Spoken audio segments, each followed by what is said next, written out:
안녕하세요. 오늘은 또 주적주적 비가 내립니다. 아주 그대로 그 습도가 높아서 우리가 구적거린다 그러죠.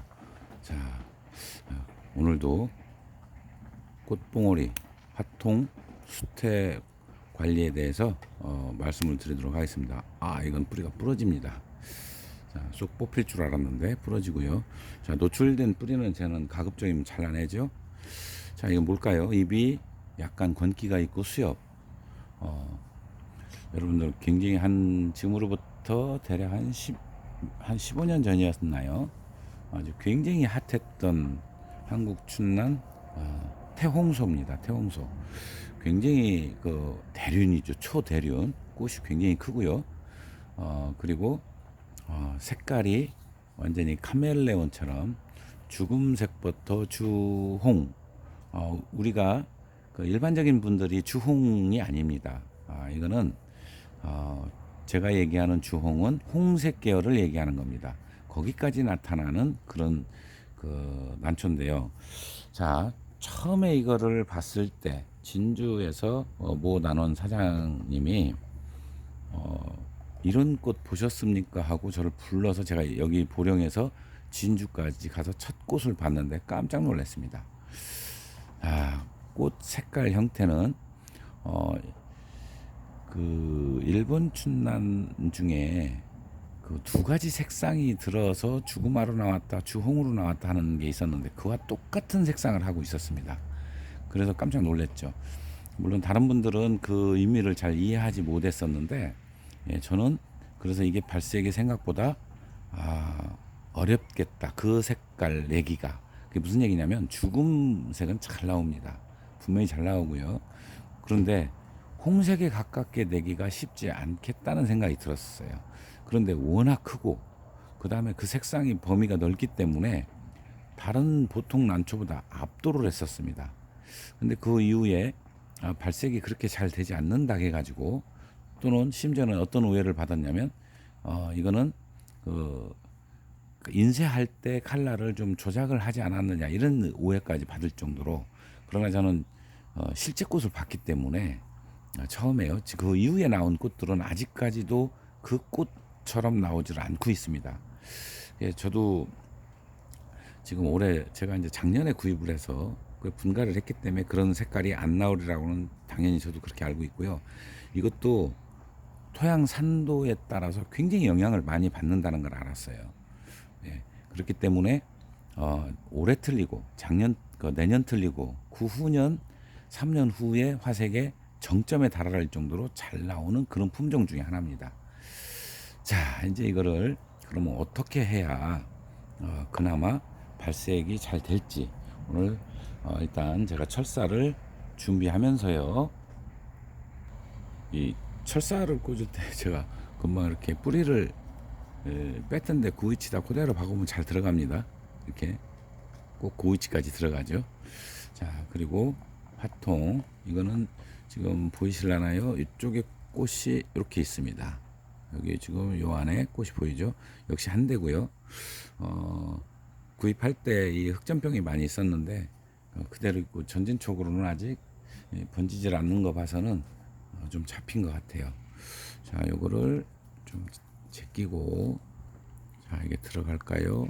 살살 달래서 넣어보도록 하겠습니다.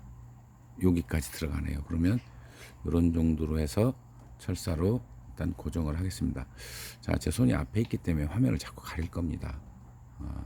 근데 이게 제가 특별한 장비가 없다 보니까 그런 또 단점이 보이더라고요. 더군다나 또 왼손잡이에요.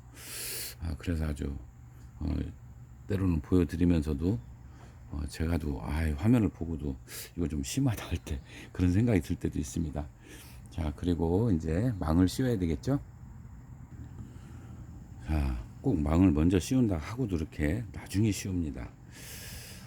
그게 습관이 잘 안 돼요. 이렇게 해서 안에다 집어넣고 그 다음에 이걸 올리고요. 자, 그 다음에 이렇게 준비를 해놓고 수태를 쌉니다. 자, 이거는 발색이 그 발색 메커니즘, 유전적 특징을 좀 설명을 드리면요. 참 펴보지도 않고 제가 그런 얘기하면 당신이 펴봤어 이렇게 하면 저 할 말은 없어요. 그런데 제가 항상 저를 부른 분들이 있습니다. 어떻게 해야 이게 발색이 잘 되느냐.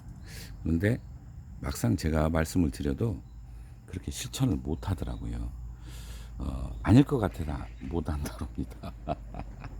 그러니까 물어는 보시는데 결국은 색상이 조금 부족한 느낌이 들어서 제가 이렇게 안 하신 것 같은데요. 이렇게 여쭤보면 그거는 그렇게 다른 사람은 그렇게 하지 않는다 해서 못했다 이렇게 말씀을 하시더라고요. 자, 제가 두 가지 색상을 말씀을 드렸죠. 죽음색이 우리 그 죽음화 뭐 오토 제가 오토라고 표현하는 거 아시죠? 그거는 유전적 형질에 따라서 그 특징에 따라서 시간이 되면 엽록소가 자연 분해되는 그렇게 해서 화색이 드러나는 우리 뭐 동광이나 체온 대표적으로 그런 것들이 있고요. 그 다음에 지인 그리고 또 뭐가 있나요? 굉장히 많죠. 워낙 우리나라는 죽음화 그 좋은 것들이 많기 때문에 굉장히 많은데요. 바로 이제 그런 난초들 그거를 제가 오토라고 표현합니다. 그건 엽록소가 제 스스로 벗겨지는 스타일들이에요. 우리나라는 유독이 많죠. 그게 나올 확률이 굉장히 어려운데 우리가 초창기에 우리나라는 정말 좋은 산지들이 많이 있었어요. 그 우리가 끼죽음이라 하는 그것 중에는 워낙 색소량이 많아가지고 엽록소가 이 밀려나가는 것들이 좀 조금만 이렇게 밀어내면 더 들어오지 못하는 그런 정도까지 수준이 있었어요. 그런 데서 예를 들어 그 엽록소가 시간이 되면 제 스스로 벗겨지는 그런 품종들이 나온다면 훨씬 발색력이 더 좋다는 뜻입니다. 그거를 제가 말씀드리면서 이해하기가 쉽지가 않다라고 해요. 붙어서 이제 저한테 이제 가까이 붙어서 배우신 분들은 그건 정말 어렵다. 그 얘기가 무슨 뜻인지 이해하기가 어렵다라고 말씀을 하시더라고요. 그리고 예시가 있는 것이 훨씬 좋거든요. 어떤 난초를 놓고 눈으로 봐가면서 했을 때가 좋은데, 그러니까 이제 쉽게 얘기하면 우리 색도는 굉장히 높은데 제 스스로 벗겨지지 않는 품종이 있어요. 저도 이게 있습니다. 예, 그런 품종들이 굉장히 그 색도 변화가 심하죠. 어느 해는 잘 나오고 어느 해는 안 나오고. 그러면 혹시 이제 키워보신 분 중에 천사라고 있죠. 죽음 소심이죠. 그 천사가 잘 나올 때와 못 나올 때 차이가 많이 있죠. 그 엽록소가 제 스스로 벗겨지지 않는 품종입니다. 이렇게 하면 이해가 쉬우실 겁니다. 그러니까 천사 같은 경우는 엽록소를 강제로 비끼고 그 다음에 발색이 돼서 어느 시간이 일정 시간이 지나면 녹이 들어옵니다. 이런 거. 그러니까 그런 품종하고 비교를 하시면 되는데 이 품종은 또요. 분명히 죽음색은 오토가 아닙니다. 오토가 아닌데도 불구하고 벗겨놓으면 저기 녹이 들어오질 않더라고요. 또 그런 특징을 갖고 있어요. 그러니까 우리가 정해놓고 특징이 이렇다 저렇다 딱히 묶어놓고 이야기하기가 어렵다는 뜻입니다. 유형은 접근을 할 수 있으되 우리가 전부 그 유형을 정해놓고 그 틀에 맞추는 건 좀 굉장히 무리한 거다 이렇게 생각하시면 될 것 같습니다. 자, 그리고 또 한 가지 이제 홍색이 있다 그랬죠. 그 주홍빛이 있는데 그 색깔은 저온하고 또 관련이 있어요. 이 난초가. 그래서 개화한 이후에 저온을 어느 정도 유지를 시켜줘야지만이 그 색이 발현될 걸로 알고 있습니다. 그러면은 그 색이 발현되는 데는 두 가지 조건이 더 필요하죠. 첫 번째는 뭐죠? 제가 처음에 서두에 말씀드린 산도입니다. 산도. 두 번째는 저온. 그렇게 그 두 가지가 유지가 됐을 때, 이 아이가, 태홍소가 그 초창기 저한테 보여줬을 때 그런 색감이 나올 수 있다라는 뜻입니다. 자, 그러면 조건이 좀 까다롭죠. 그래서 이게 굉장히 인기가 좋았다가 또 약간 또 시들해졌죠. 그런데 누가 그 똑같은 발색을 만약에 제가 지금 말씀드린 대로 저는 이제 그 이 아이를 그동안 봐오면서 그런 형태로 발색 메커니즘을 갖고 있다라는 걸 말씀을 드린 거지만, 그렇게 똑같이 발색을 만약에 낸다면 사실 저는요 이 난초를 비싸서 못 샀어요. 초기에 얼마나 비쌌는지 아시죠? 최근에서야 제가 이 난초를 구매할 수 있었습니다. 그럴 정도로 제가 돈이 많이 있었다면 물론 당연히 먼저 사서 이거를 발색도 시켜보고 그 다음에 이거에 대해서 완전히 제가 터득을 했었겠죠. 저의 이제 가장 큰 단점이 저는 그렇게 고가일 때는 제가 사지를 못 한다는 거. 그래서 이제 자, 그러면 이제 정리를 해보겠습니다. 자, 정리를 해보면요, 태홍소는 두 가지 색상이 있는데 주로 한 가지만 나오죠. 한 가지만 주금색이 집중적으로 나옵니다. 그리고 아예 거기에 초점을 맞춰서 발색하시는 분들이 굉장히 많죠. 그러다 보니까 대륜화의 주금소심이 됩니다. 처음에 이름을 지을 적에도 태홍소라고 했던 이유는 그 홍색이 나타나는 양이 제법 있었기 때문에 태홍소라고 이름을 지었을 겁니다.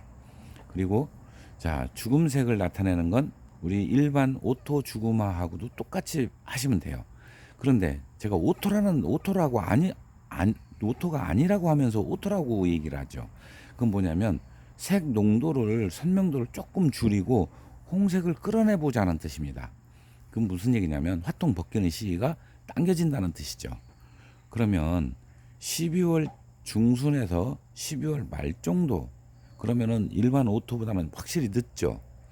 12월 초에서 12월 중순경 사이에 벗기는 것이 우리가 일반적인 오토인데, 오토 주금화인데, 그러면 이거는 조금 더 늦추자는 겁니다. 그렇게 해서 타협을 하는 거죠. 주금색은 조금 약간 탁한 빛을 갖다 하더라도 붉은색 빛을 끌어내보자는 겁니다. 거기에 또 한 가지 있는 게 뭐였죠? 개화시킨 이후에 보면 이제 개화가 되죠. 그 다음에 저온 관리를 통해서 색상을 끄집어내는 것까지. 자, 요렇게가 이게 발색 메커니즘이 좀 복잡하죠. 네, 그래서 어렵다라고 표현을 하시는 것 같습니다. 자, 근데 이거는 제가 미리 말씀을 드리지만 이거는 봄에 분갈이를 했기 때문에 홍색을 끄집어내기는 쉽지 않을 겁니다. 어쨌든 이것도 중간에 제가 이제 시집을 가면 못 보여드려요. 어떤 분이 댓글을 남기셨어요. 제발 좀 그 발색한 거를 보여주십사. 제가 못 보여드리는 거는 딱 한 가지입니다. 시집 가는 경우에요. 예, 저희 그 이제 상인분들이 많이 오셔서 가져갑니다. 그러면 그거 달라고 그러는데 어떻게 안 줘요? 그러니까 줄 수밖에 없는데, 그래서 시집 가지 않는 한 보여드립니다. 제가 봄에 그 발색 그 과정을 설명했던 내용들을 얘기하면서 이렇게 개화한 내용들을 좀 보여드렸잖아요. 그게 남은 거예요. 시집 가고 남은 것들이 제가 이렇게 보여드리는 겁니다. 자, 여기까지 하고, 자, 이 아이가 태홍소가 시집을 가지 않는다면 이걸 그때 다시 보여드리도록 하겠습니다. 감사합니다.